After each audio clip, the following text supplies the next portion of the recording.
This program provides education, not advice. Sponsors pay a fee for endorsements and interviews. See the truthayf.com disclosure page for details. This is where technology, innovation, and personal finance come together. This is the truth about your future with Rick Edelman. It's Friday, April 5th. On today's show, guess what billionaires are buying now? Plus, a great conversation about the new spot Bitcoin ETFs. Yesterday, I told you some amazing innovations in agricultural technology, ag tech. If you missed the show, we've got a link to it in the show notes. And I mentioned some of the universities where some really amazing research is being done, not just Texas A&M and Ohio State, for example, but also at Johns Hopkins, where they're manufacturing food out of thin air. Quite the magic trick. Well, let's face it, food's big business. Food is a $10 trillion business. It represents 12% of global GDP today, and it provides 40% of all the jobs on the planet. There's a lot of money in food. So when rich people want to get richer, they get into food.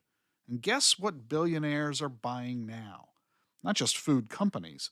They're buying the people who are responsible for the innovations in food. And not just in food, but in all areas of exponential technologies.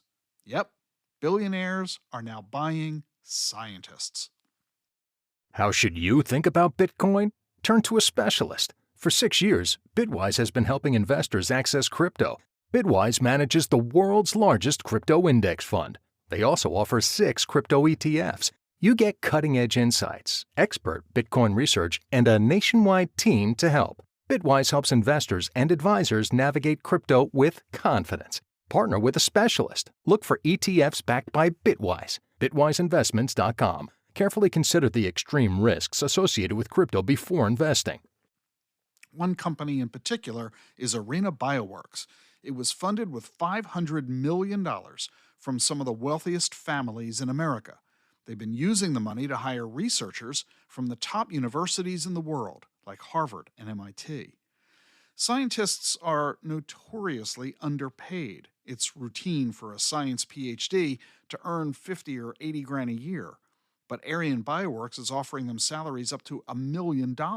Plus, they get up to 30% of the profits from whatever they invent.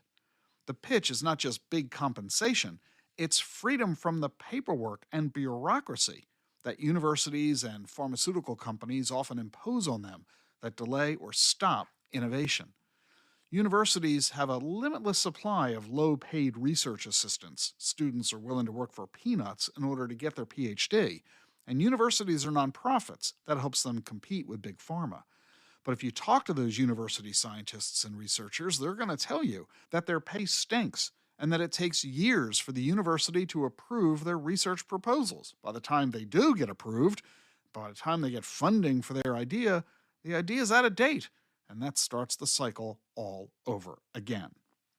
So Arena Bioworks is having no trouble recruiting some of the most brilliant minds in science academia. The good news is we're all going to see innovation faster.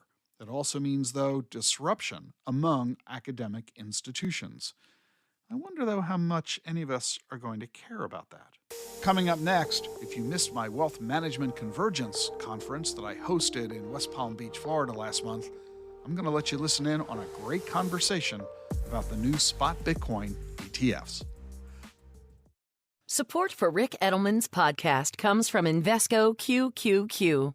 What do all the greatest innovations have in common? Agents, people who participate in progress by supporting cutting-edge ideas. Invesco QQQ is a fund that allows you access to innovators of the NASDAQ 100 all-in-one fund, so you don't have to be an inventor to help create what's next to come. Anyone can become an agent of innovation with Invesco QQQ. Learn more at Invesco.com/QQQ. There are risks when investing in ETFs, including possible loss of money. ETFs' risks are similar to those of stocks. Investments in the tech sector are subject to greater risk and more volatility than more diversified investments. The NASDAQ 100 Index comprises the 100 largest non-financial companies on the NASDAQ. You can't invest directly into an index. Before investing, carefully read and consider fund investment objectives, risks, charges, expenses, and more in prospectus at Invesco.com. Invesco Distributors, Inc.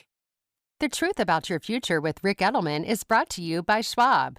Schwab Trading is now powered by Ameritrade to give you a new elevated trading experience tailor-made for trader minds. Go deeper with Thinkorswim, the powerful award-winning trading platforms now at Schwab. Unlock support from the Trade Desk, a team of passionate traders who live and breathe trading like you do. And sharpen your skills with an expanding library of online education crafted just for traders, all designed to help you trade brilliantly. Learn more at schwab.com/trading.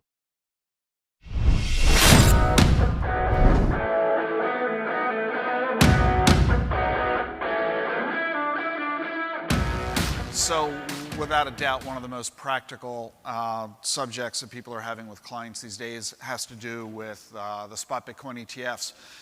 And more importantly, more broadly, how to integrate the whole conversation of crypto with clients. And so I'm really happy to bring on to the program Jose Gonzalez and Matt Hougan. So gentlemen, please join me up here.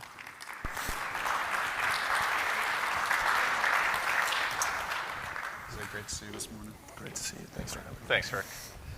So, How's it going, Matt? we have to begin with the explosion of the ETFs, and Bitwise, as everybody knows, has been one of the leaders in this space. Congratulations on the incredible success, Matt. Thank you. Bitwise is not a household name, but you're third in AUM flows in these new ETFs out of the 10. So that's got to be feeling pretty good for you. We're doing all right. Not a household name yet is what I would say, Rick. But we're working on it. Yeah, BITB just crossed $2 billion in assets yesterday. So it's rather astonishing. Roughly 2 months, and Yep. the flows have been, I guess, approaching 20 billion all told. I didn't expect it this fast. I think no one did. To put the numbers in context, before these ETFs launched, the most successful one ever was the Qs, which got $5 billion in a year. These ETFs have netted, north of 10, if you exclude GBTC, north of $20 billion in 2 months, and I think it's going to accelerate. So it's a record, and not by a little. It's like a Usain Bolt style ETF record. So, given all of that, at the end of the day, it is just an ETF, a group of ETFs, investing in Bitcoin. Bitcoin is a bigger thing. So how has allocating to Bitcoin changed since the launch of these new ETFs? It's a good question. I think the biggest way it's changed is you can no longer just say, I can't do it. Right? The biggest change is professional investors now have to decide yes, no, or maybe not right now, but they can't just throw up their hands and say, you do it on your own if you want to, but I can't provide advice. There was body language that advisors have been using the last 10 years, which was exactly. just this dismissive, yeah. It's a fad, it's a fraud. See no evil, hear no evil. They didn't have to think about it seriously, and that was true with advisors, it was true with family offices, it was true with institutions, and now you can't do that. Now you have to say yes or no. And so what we're seeing is an increasing group of people saying yes. And it's not just people ask who is buying these, not just retail investors. Every day we have advisors putting BITB into models. We have family offices doing it, some of the largest in the world. We have corporates that are lining up to start investing as early as this week. It's everyone, everywhere all at once, and they're really starting to do it. So I gave this opportunity to Jenny. She was here yesterday, and with Robbie, who was also here yesterday. Yeah. I gave them the opportunity to tell everybody why y'all should invest in EasyBC or IBIT. So I'll let you have your 30 seconds. Why should people buy BITB? It's the lowest cost Bitcoin ETF at scale. Of the ETFs with $1 billion that are very liquid, it's the lowest cost at 20 basis points. And also it's backed by a specialist. Bitwise has been managing crypto assets for 7 years, longer than any of the other low-cost ETFs. And that's reflected in our ability to trade Bitcoin better, secure better prices for the ETF, have better sort of relationships with custody and APs. It's just, I think, the most robust. The other piece for advisors is whatever happens to Bitcoin in the next year, you're going to get questions from clients. And can you rely on the issuer to answer those questions? We've been doing that for advisors for 7 years. We have a whole team dedicated to that, some of which are in the room today. So it's both the cheapest and the best, which is a nice combo. Cheapest is a quantitative term, best is a qualitative term, so I'll let you get away with it. And Jose Diego Gonzalez is a financial advisor, like all of you. And JD, you've been using crypto in your practice. That's correct. When did you begin doing that? Yeah, so we came across, Cameron Downey were financial planners first, investment managers second. So we came across a financial plan with a gentleman who was in tech, was having this big exit, and still half of his net worth was in crypto and NFTs. And this was back in 2020, late 21. So it was at that point we said yes to Matt's question, and we said this is certainly something where we feel if rather than shying away or dismissing it, if we lean into it, we might be able to better serve our clients. We're based in Miami, so this is a big conversation. And yeah, it was late 2021 where we started kind of diving deeper into the space and making sure that we as a team, as a firm, were well positioned to answer those questions and make it a part of our practice. And now that the ETFs are out, are you incorporating those into your practice or continuing? Yes, absolutely. So again, the primary approach was through planning, right? We made crypto asset evaluation an item on all of our packaged financial plans. So we made a point of, if nothing else, asking about it. And what we found was a lot of people were actually closet crypto investors. They weren't going to mention they owned it unless you'd asked. Unless we had brought it up, correct.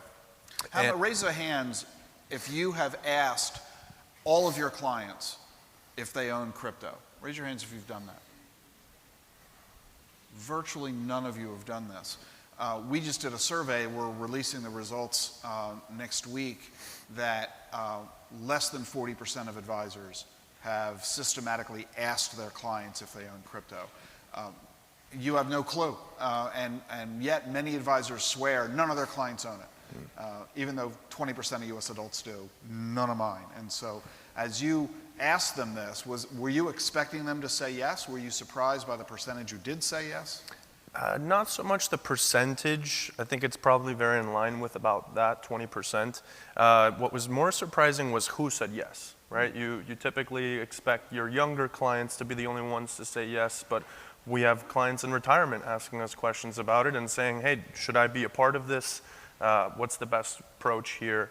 So we've actually had exposure to digital assets, cryptocurrency through the things that have been available up until the spot ETFs for a little over a year now.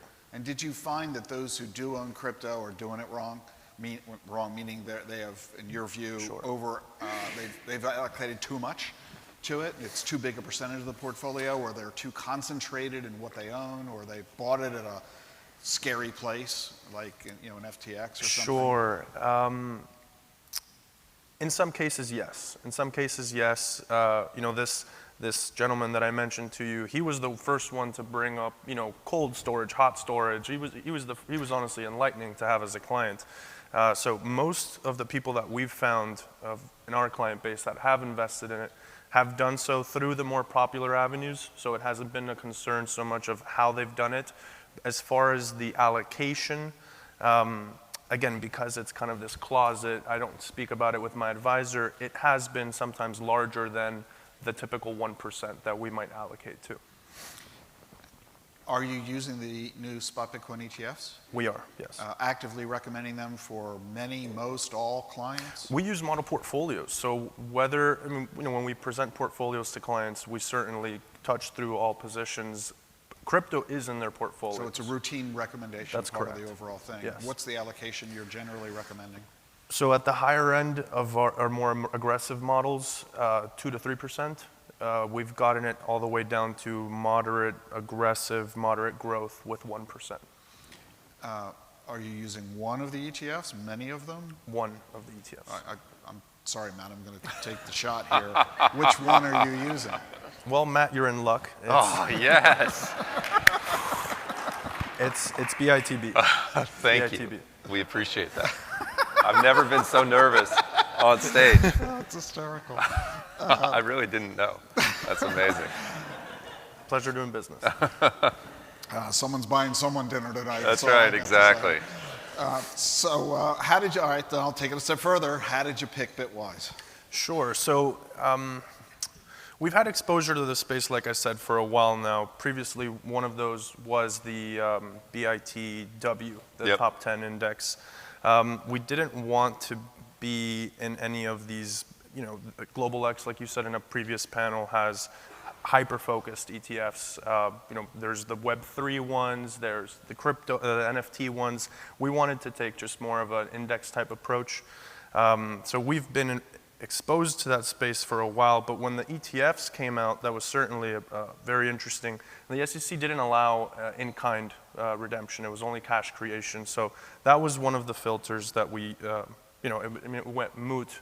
But as far as how to choose which ETF, we looked at it a lot like a gold ETF, right? So you want to be mindful of, it's not just expense ratios. You want to be mindful of the security that's behind the scenes to make sure that, stealing billions of dollars of gold is a lot harder, I think, logistically than trying to do the same with something that you can carry on a flash drive. So the security measures, the technology that each firm has, who's backing the ETF, whether they are tied to one single issuer. So when it comes to cash create shares, when they're purchasing Bitcoin, can they leverage getting the best price? So these were all factors that went into choosing which ETF, and our previous relationship with Bitwise certainly helped make that transition very easy. So Matt, respond to all of the above without the mere pats on the back to JD. His approach of choosing which portfolios to allocate, how much to allocate.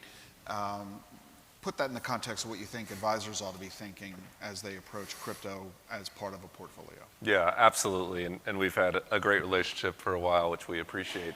I think it's exactly right. It's I love seeing it in models. I love it at an appropriate allocation. And I think you can titrate that allocation by aggressive, moderate, et cetera. And we're seeing that increasingly. Up in Canada, Fidelity runs sort of all-in-one portfolio ETFs that have allocations that are in line with that. So this is being normalized in models, and I think thinking about it from an aggressive, moderate, conservative perspective, and thinking about it at those allocation levels, and I'm sure rebalancing and using it, that's how you use Bitcoin appropriately in a portfolio. So one of the observations I have on all this is that first, nobody's saying zero anymore. They may still be at zero as they figure out how to deploy and get it all done, but really philosophically, I'm not finding anybody at zero anymore, which I'm finding interesting compared to several years ago. And on the other extreme, when you talk about aggressive portfolios, you're at 3%. And that I find rather fascinating as well, that a little goes a long way. A little goes a long way. Well, that's what the data shows, right? If you put this into a portfolio optimizer and you look historically, it shows that anywhere between about 1 to 4.5% is the sweet spot. When you get above 4 to 5%, it starts being the primary driver of your maximum drawdown, and that's something that clients feel and can make all but the most aggressive clients nervous. We have seen it go up. When you and I started doing these talks, Rick, I think 1% was considered aggressive. Yeah, people thought I was crazy for recommending that. Crazy. And now we see 2.5%. Sometimes we see people doing 5%. So I think those numbers are coming up, which for what it's worth, they should. It's also the case that Bitcoin is less risky today than it was 5 years ago. There's better custody, there's better liquidity, there's better regulation, there's more acceptance among the institutional community. Volatility is lower. It's literally de-risked. It's still risky, but so those numbers are going up appropriately. If you did 1% when I first told you to and didn't rebalance, your allocation today would be 25%. Yes. Yeah. So there. So there. But even a 1% portfolio allocation, if you rebalanced, has historically boosted your 60-40 portfolio by 4, 5, 6, 7%. I mean, the impact is visceral and real. And that's the real decision advisors are going to finding themselves having to make for clients who came to them owning crypto. JD, this client, you said half of his money, you said, was in crypto. He didn't start out that way, though. He didn't put 50% of his net worth into it. No, he did not. It simply outperformed to such an incredible, unprecedented rate that he turns around and 50% of his net worth is in it. Yeah. He was a hodler, the so-called diamond hand. So what did you advise him? Did you tell him, great, good for you, hang in there? Or did you tell him, time to take profits off the table? Yeah, so at the beginning, when we first came across that client, Rick, we didn't feel, we didn't want to speak out of turn, right? That was our kind of aha moment, and that's when we said, okay, this is something for us to look into. Maybe he knows more than you. At that point, yes. At that point, yes. And that's not a good position for you as financial advisors, to have the client know more than you. Right. That's for nothing else, the reason you need to get educated about this. We did offer some practical advice as far as concentration. It was a lot of it was cryptocurrencies, but when so much of it is NFTs, where do you even start there? But we did talk to him, just make sure that you're checking the boxes off on secured. And he's like, don't worry, do you know what cold storage is? I've got my 24-bit key laser engraved in a safety deposit box in another state you'll never find, right? So when you're hearing all these things, you're like, there's something here. But we did offer just some general planning practical points in that sense. Concentration, the last 2 years we've kept in touch with him and taking advantage of while the IRS allows it. The no wash sale disallowance has also been nice because he's just writing all that through, and he's been able to pile up some capital gains as well. So, which is why Fidelity tells us that they have collected over $400 million in donations to their donor advised fund in crypto, because people made so much money so fast, more than they ever expected, and they're donating a lot of it away to avoid the tax hit and to be generous. So the financial planning opportunities are just massive, from philanthropy to estate planning issues and all kinds of amazing things. Matt, from your perspective, what is it that advisors really ought to be thinking about in terms of all of this? How do you explain this to clients? How do you engage in the conversation? First, the basic question I mentioned, do you own this? Do you own crypto? The majority are going to say no. What do you say next? Well, I think, as you said, the majority will say no, but asking is a good starting point. You can talk about what it is and what it's done historically in portfolio context. You can talk about how the asset class has evolved. Now the largest names in the space are getting involved. It's no longer the Bitcoin of 2011, 2010. It's a new era. And you could talk about this idea of a very small allocation to an asset with asymmetric upside. You don't want your clients to be asking you questions in 5 years. Why didn't we look at Bitcoin? Because now there's no reason not to at least look at it. And so talking about that small allocation and the asymmetric upside, I think is a valuable starting point. Yeah, there was an answer you have been able to give.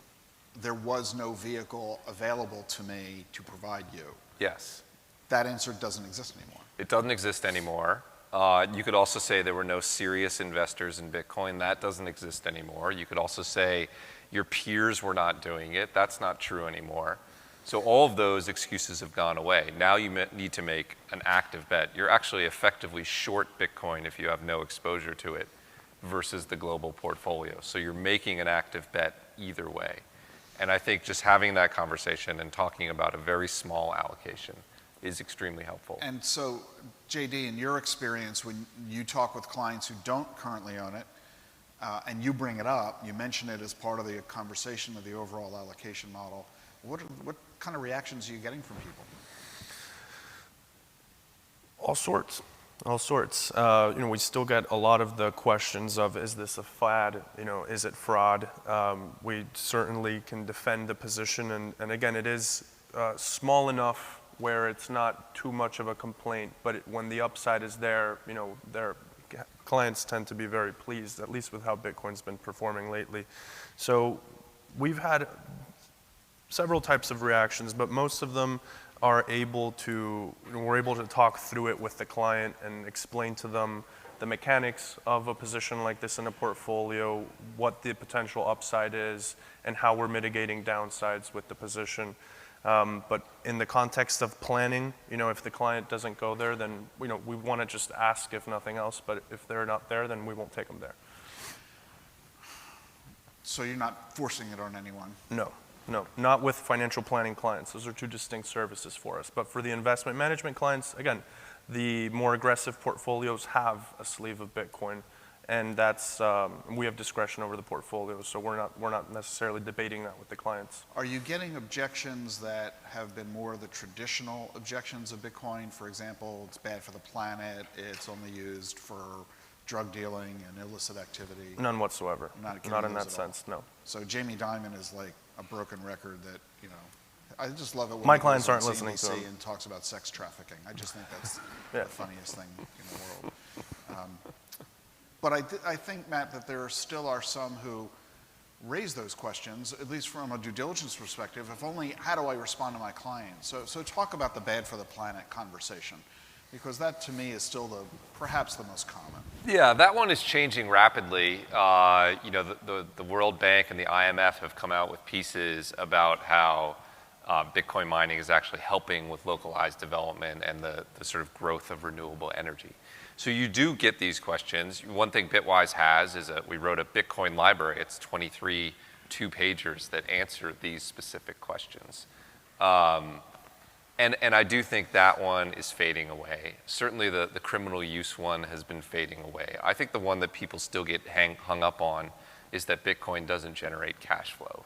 And I think that's the one where you need the most education. Here's your chance.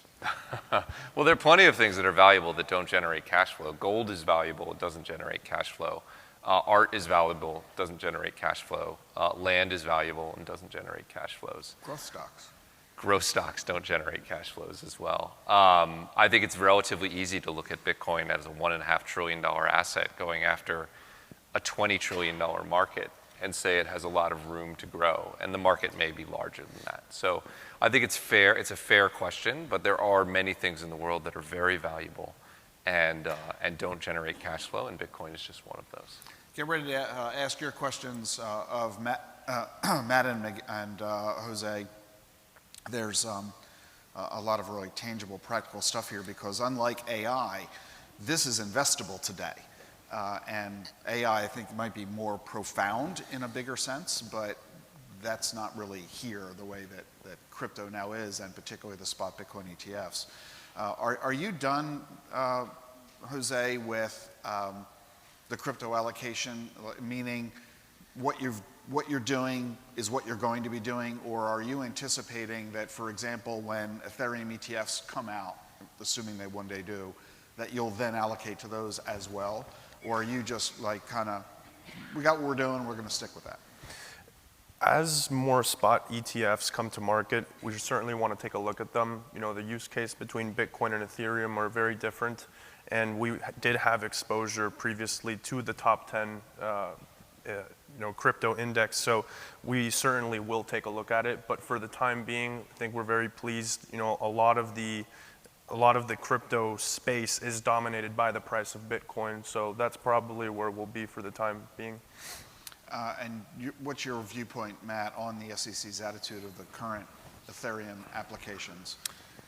I think it's a less than 50% chance that they're approved in May, which is when they have to make a decision, but I suspect they'll be approved within the next 12 months.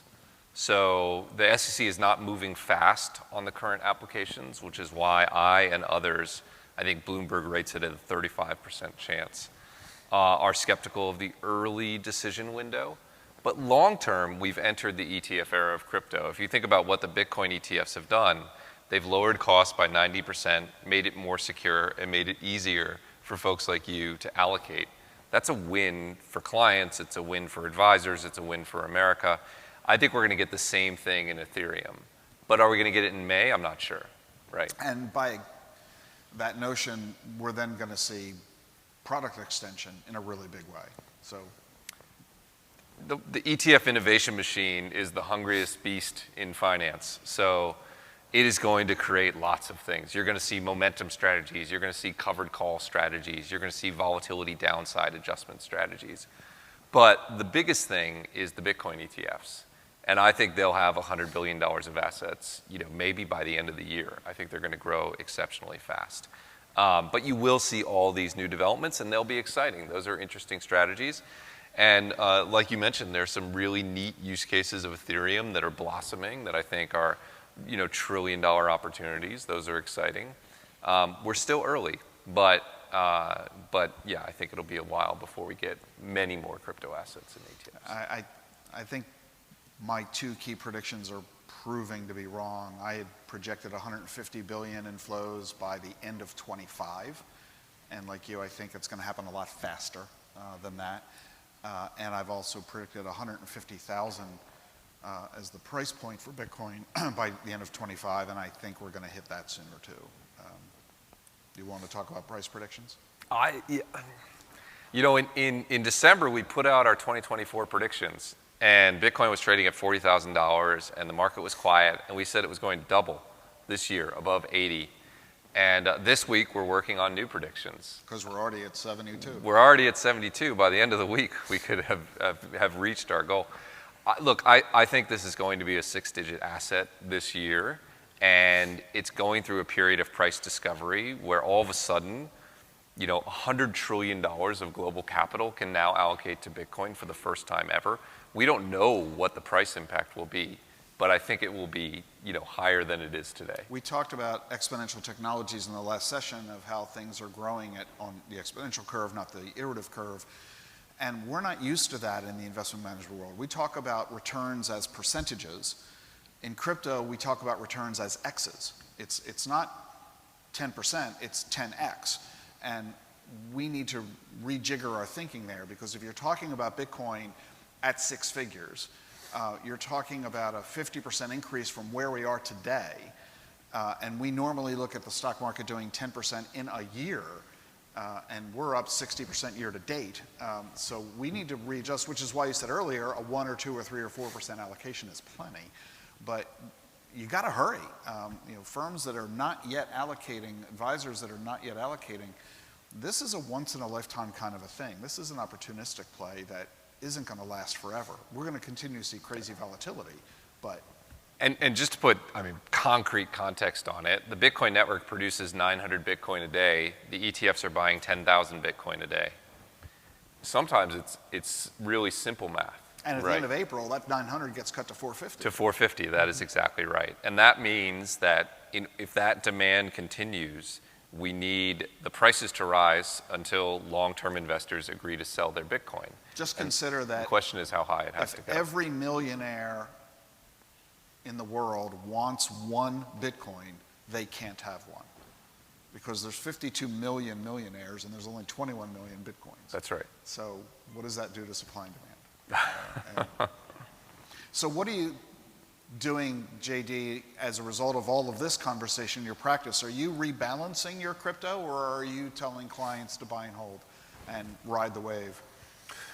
We've taken an approach very similar to the rest of our portfolio, systematic rebalancing twice a year perhaps. We're not trying to pick out or time the rebalance for Bitcoin itself. It'll just get rebalanced with the remainder of our portfolio. Which strikes me as a more prudent approach, Matt.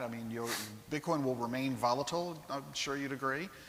So take advantage of that through rebalancing and don't try to play games.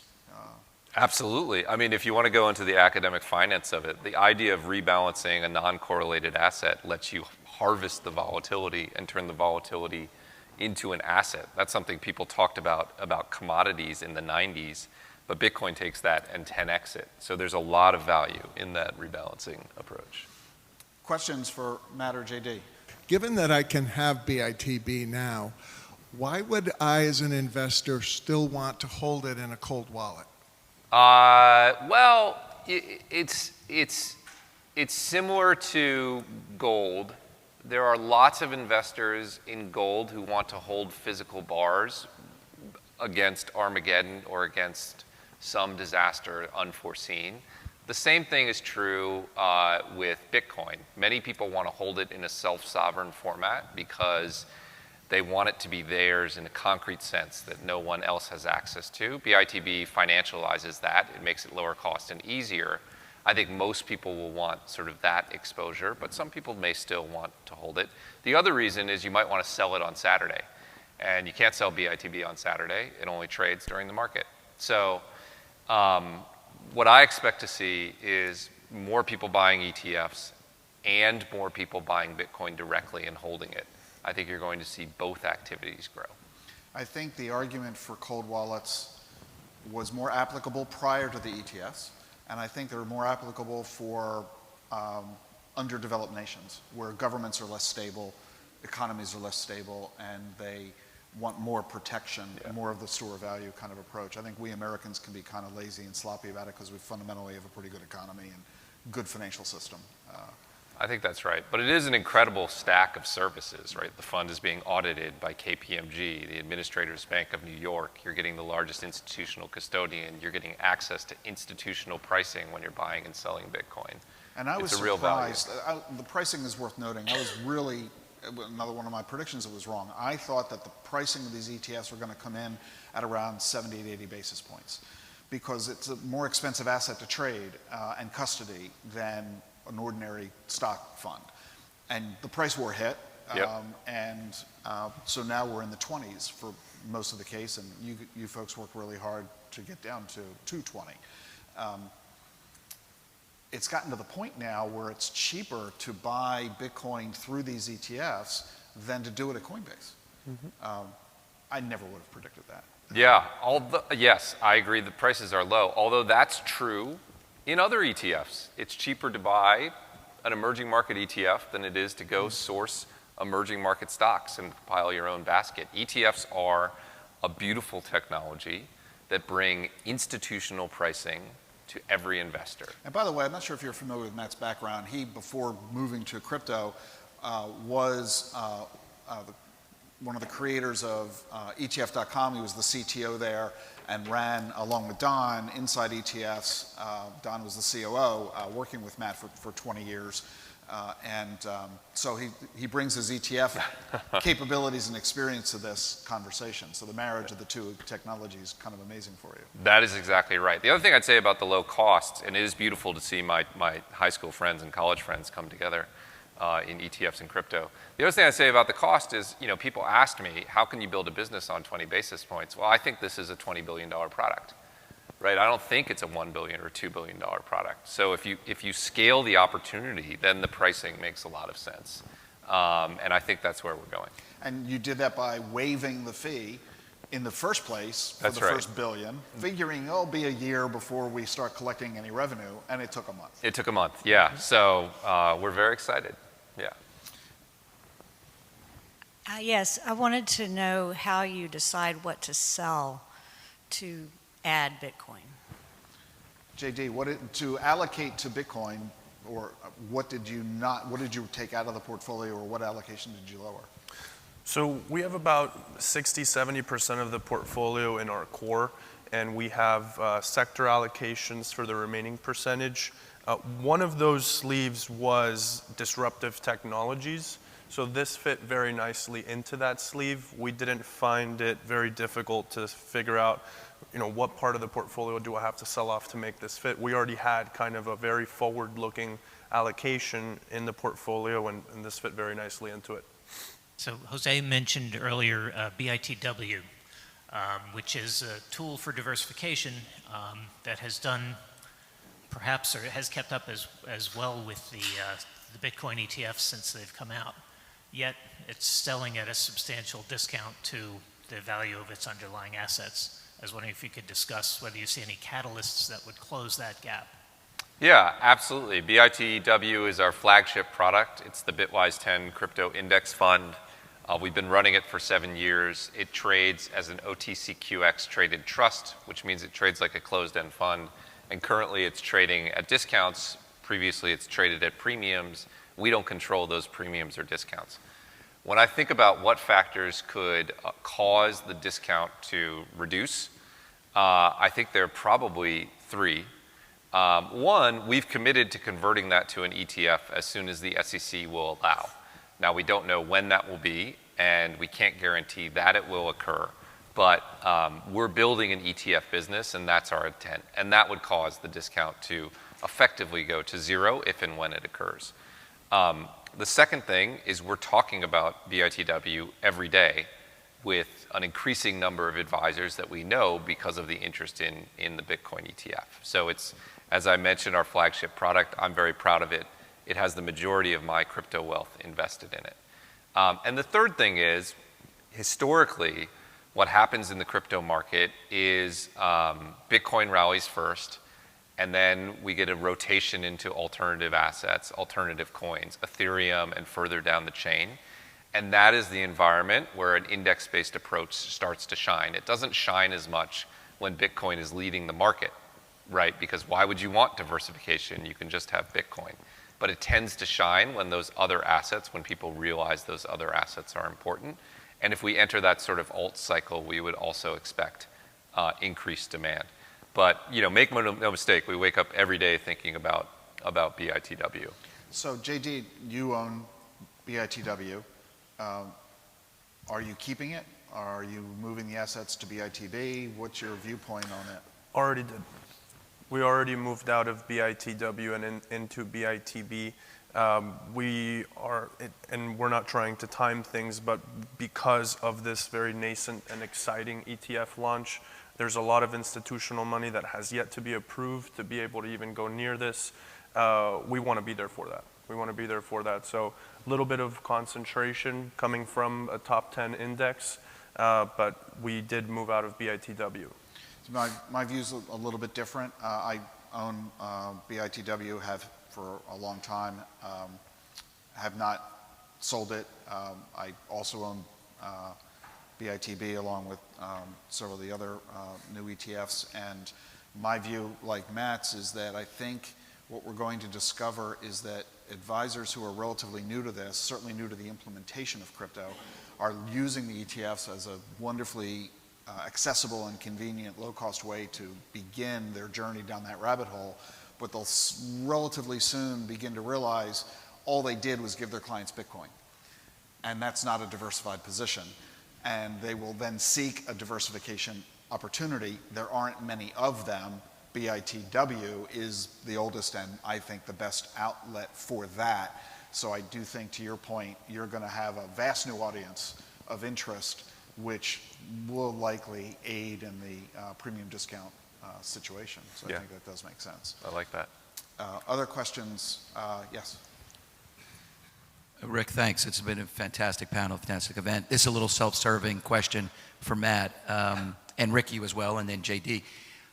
Because there's a conference taking place tomorrow, which is female-based, although there'll be men there. What is the differentiation between male and female investors, and then advisors who look at Bitcoin? Because men tend to be a little bit more aggressive. Eric's referring to the Invest in Women conference, which comes up following this. We've partnered together to get these two conferences side by side, so you didn't have to travel twice. And just in case you didn't know, the Invest in Women conference is not a women-only conference. It's a conference focusing on serving women as clients, as well as recruiting women into the business. It is not an event only for women to attend. So just FYI. I appreciate that. Very well said. So yeah, the question just is, the differential, will you maybe, Rick, and with Matt or others, look at the male-female perception of Bitcoin and crypto at some point to do a study? So the research that we've done and the research we've seen from others is that women are lagging in crypto adoption. It's improving. A few years ago, less than 10% of women, if you look at the total universe of Bitcoin owners in America, less than 10% of them were women. Today, that number is increasing. It's about a third of Bitcoin owners are women today, so it is increasing at a nice clip. But women are still in the minority. Also, for further demographics, although we all obviously refer to Bitcoin as a younger person's asset, that isn't necessarily proving true. The average age now is in the 30s and 40s, and 70% of crypto owners in America have college degrees. So it is clearly a higher educated and more affluent likelihood that if you own it, you're in those strata. But women are still a minority. Yeah, I think that's right. Particularly amongst retail investors, it's maybe a little bit less true amongst the advisor or professional investor community, in my experience. But it's it's an unfortunate fact and one the industry needs to address. What's been your experience, JD, in your practice? With clients, just echoing what you guys have said, it's definitely been more male type conversations, but we do have plenty of young female clients who have exposure to the space and have been holding the asset for a long time. Do any of us care to try to speculate as to why this might be? Why women have been less likely to buy Bitcoin historically without running into the trap of making sexist comments? That's all you, Matt. Oh, thanks.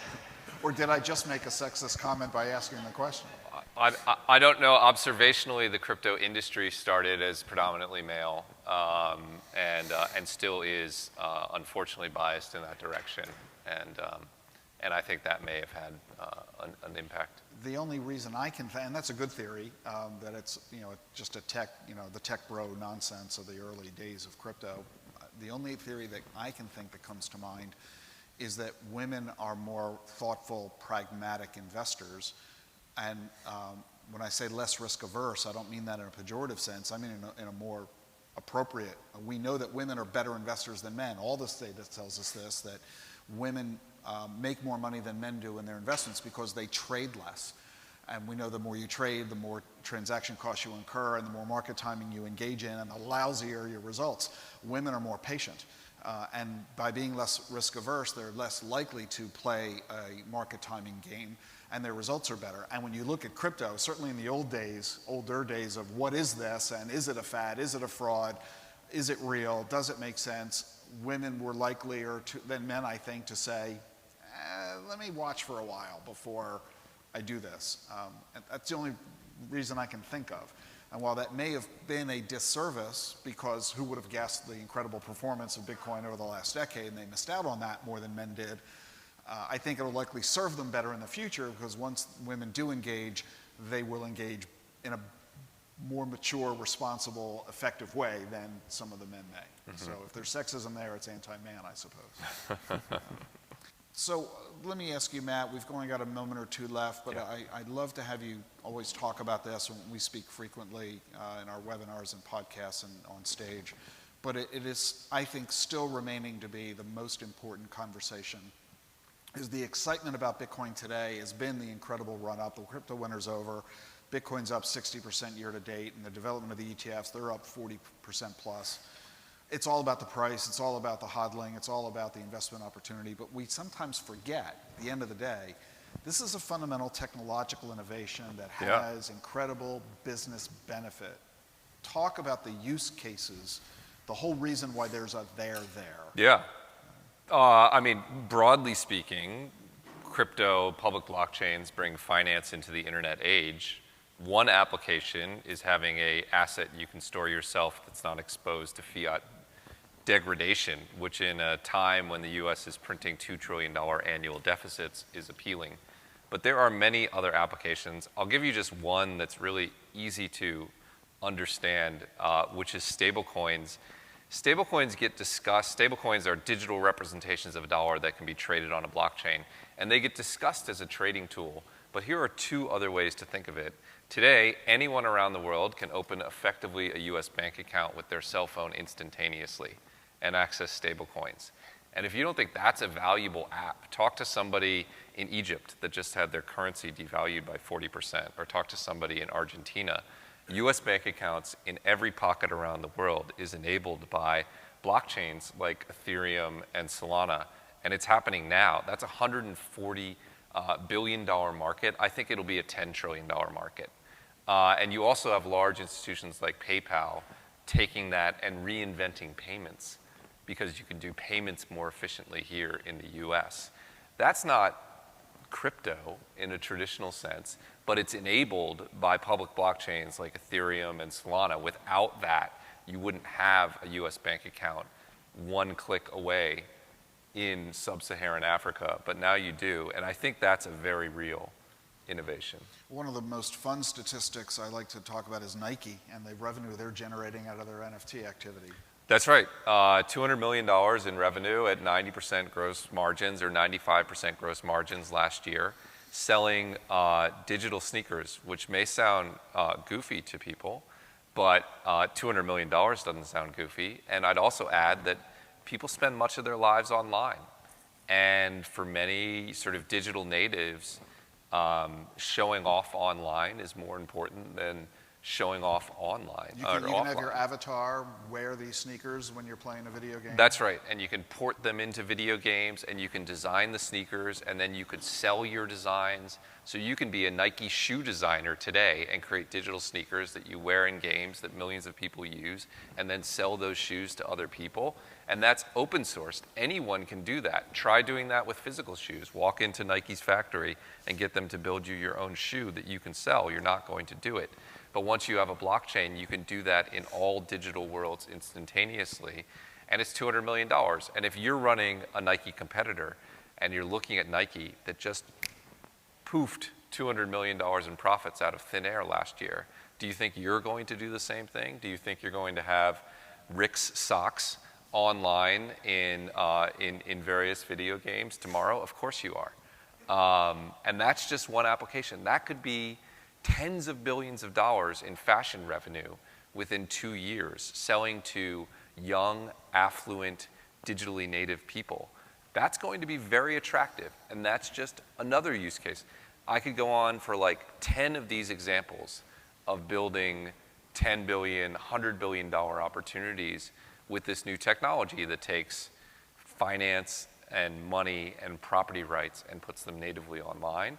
And we're just starting to see that. This is the last year. If you want to play blackjack in a casino, you've got to convert your dollars into casino chips to play.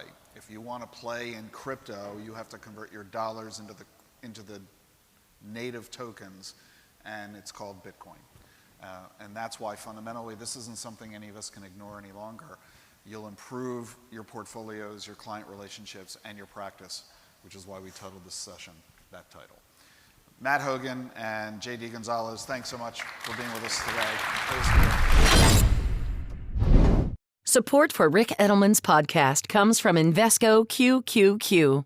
Meet Carmen, an everyday person who likes working in the garden, hosting dinner parties with friends, and listening to live music. She also participates in Progress by investing in a fund that supports innovative ideas. Invesco QQQ ETF allows you access to innovators of the NASDAQ 100, so you don't have to be an engineer to help push progress forward. Anyone can become an agent of innovation. Learn more at Invesco.com/QQQ. There are risks when investing in ETFs, including possible loss of money. ETFs' risks are similar to those of stocks. Investments in the tech sector are subject to greater risk and more volatility than more diversified investments. The NASDAQ 100 index comprises the 100 largest non-financial companies on the NASDAQ. You can't invest directly into an index. Before investing, carefully read and consider fund investment objectives, risks, charges, expenses, and more in prospectus at Invesco.com. Invesco Distributors, Inc. Have you been thinking about buying Bitcoin? I bet you have. With the introduction of the new spot Bitcoin ETFs, everybody's talking about them. They represent the most exciting new product innovation in investment management in years. But before you even think about investing, you need to know all about them and what they all mean for your portfolio and your financial future. To help you, I've created 2 toolkits to give you the information you need. One for financial advisors and another one for investors. Both are available to you to read and download for free. Both toolkits include a simple one-page chart that lets you easily and quickly compare all the different ETFs so you can see how they differ. Plus, I've got videos for you, a cool infographic, plus the full schedule of my webinars and podcasts that you can watch and hear about these new spot Bitcoin ETFs. And all of it's free. And the link to both of them, the Advisor Toolkit and the Investor Toolkit, the link's in the show notes.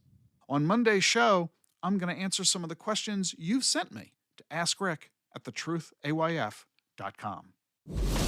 Increased awareness and actionable intelligence about the forces that are shaping our world. This is The Truth About Your Future with Rick Edelman.